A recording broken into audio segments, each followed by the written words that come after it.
Une vingtaine de personnes ont investi une agence bancaire du centre-ville. Elles ont volé des chaises, un geste symbolique pour dénoncer l'évasion fiscale et le manque de moyens pour financer la transition énergétique et sociale. Cédric Picot, Franck Serroni. C'est une action menée en toute décontraction. Une vingtaine de personnes investissent cette agence bancaire du centre-ville de Grenoble pour ressortir avec des chaises. Un hold-up mobilier pour dénoncer l'évasion fiscale.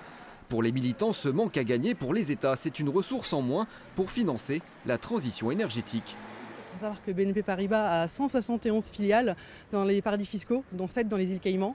Et qu'aujourd'hui, la BNP Paribas se vante de faciliter l'évasion fiscale. Et l'évasion fiscale, c'est nos impôts en moins, et donc nos services publics en moins. L'argent pour la transition énergétique qui n'est pas là. BNP Paribas, c'est l'une des cibles régulières des braqueurs de chaises qui sévissent en France depuis le début de l'année. D'abord spontanée, l'initiative s'est structurée autour de différents courants altermondialistes. Aujourd'hui, elle monte en puissance à l'approche de la COP21, la grande conférence internationale sur le climat.